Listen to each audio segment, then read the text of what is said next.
This is Brandon Clark again. Welcome back for the second part of our part 3 to our tutorial on working with Node.js and MongoDB with the Ubuntu environment.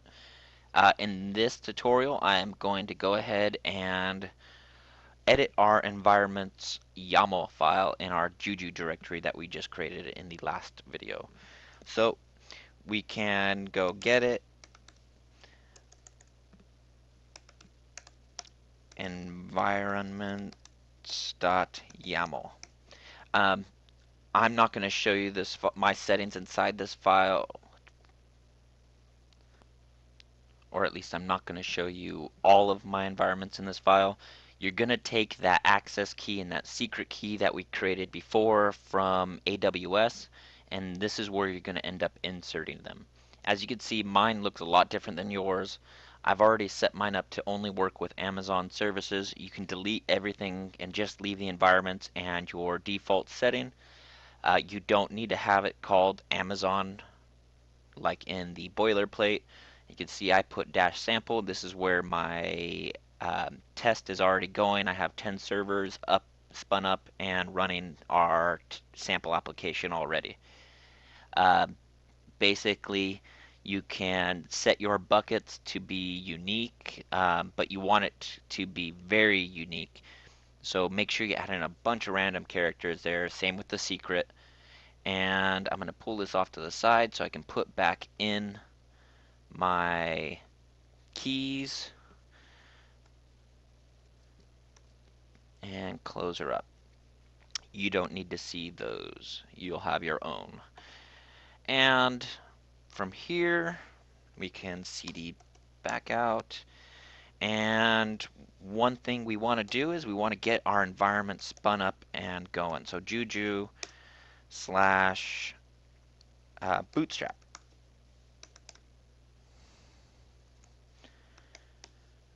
Or not slash. So bootstrap. And then if you add the v tag after everything, you're going to get an idea of what's going on in the background. If you don't, it's just going to jump from bootstrap to your next prompt line.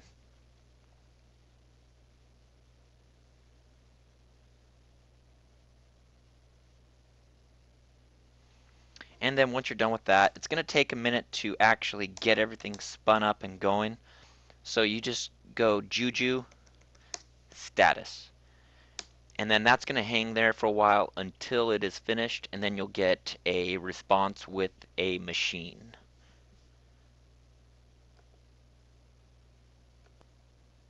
While that is going, though, we're going to go ahead and show you how to use let me remove my charms folder so I could show you exactly how to do it.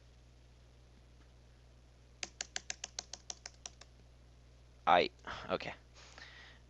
Let me do that as a sudo user. Alright, there we go. Clear. And so what we want to do is we want to make a couple directories. We'll call make directory charms.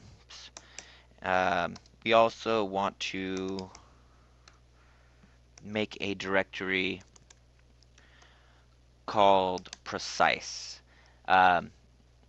This is, oh, I typoed again. I do that a lot, fast fingers.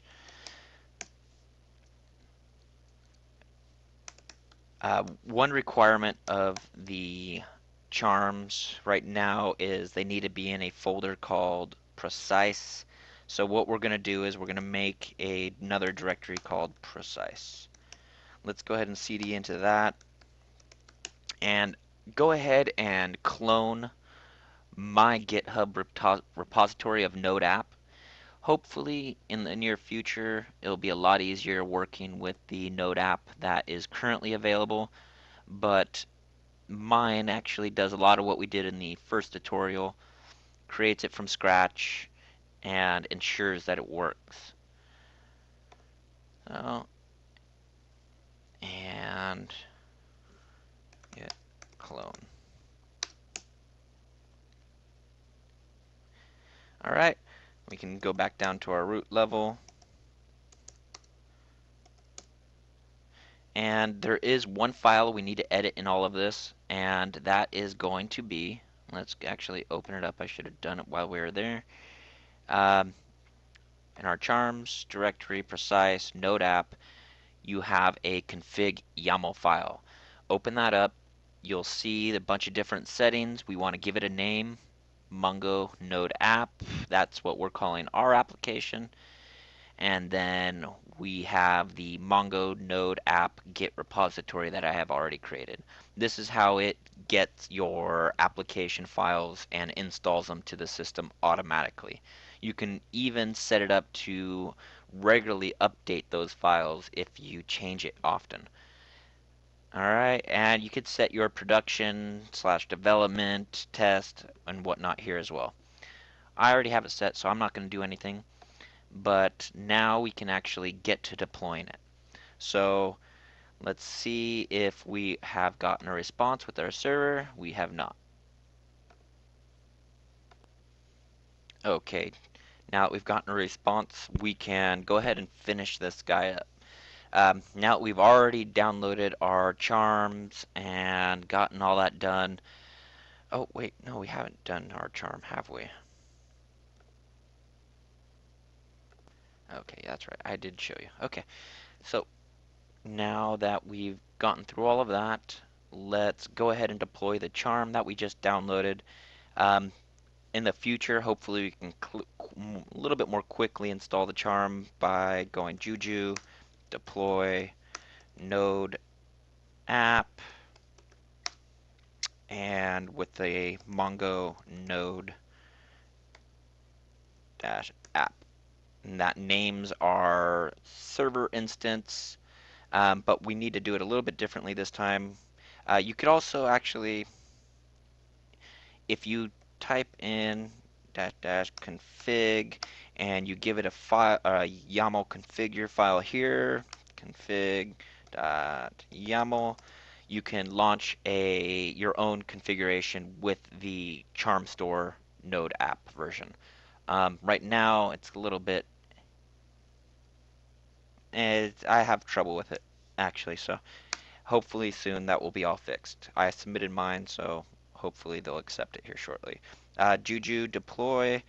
We are going to be using our own repository that we have downloaded from my GitHub, and we're going to be looking in the charms folder. We're going to be looking on localhost or local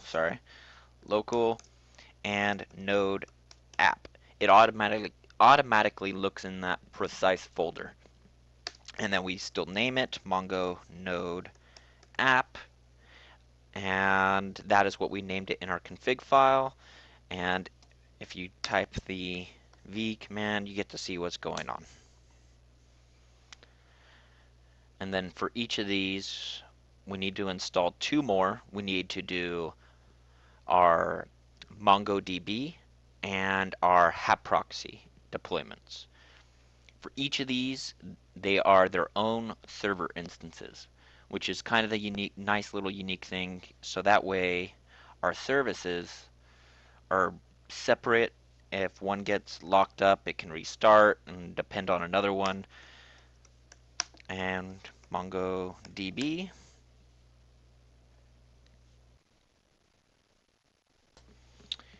And HapProxy.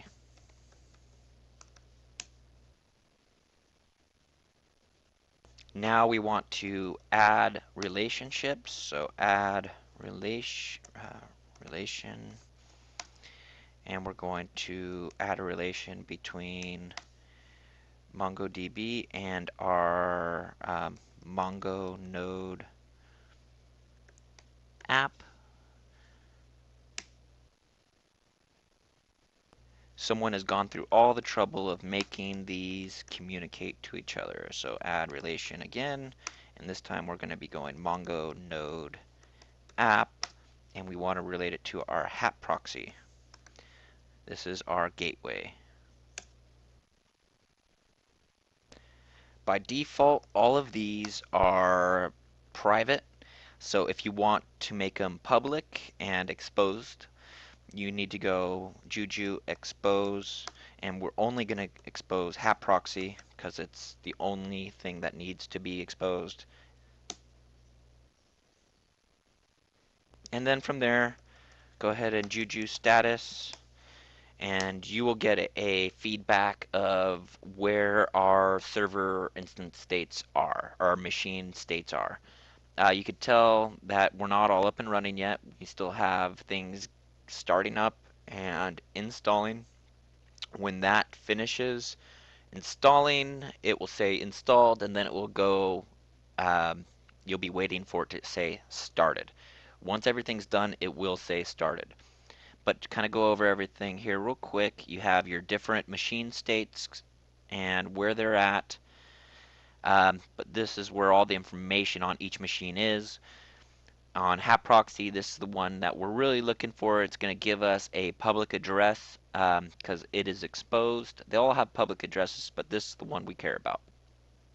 And I will say a little bit more when they all start. This will take up to 20-25 minutes because we install Mongo or Node.js from its source file, which takes a little bit longer, but once it gets going, everything is good to go. Okay, now that everything's started up, we have our public address right there for hat proxy. We can go ahead and check it out. Just put it in your bar. Now I noticed one thing on the first initial startup. It actually goes to a 404 gateway timeout. Just hit refresh once, and after you do that, you'll never have that problem again with that server. Um, Something I'm thinking, I have a possible fix I think I'm going to submit for that, but that would be on the Charm Store side. That is it. Let's go ahead and make sure it works. And it works. I edited the style CSS a little bit in the time waiting. Um, you have a great one. I wish you the best of luck in deploying your first Mongo node slash application with AWS services across the cloud, or you can easily use everything I've showed you here with other cloud services. Have a great day and good luck. See you in the next video.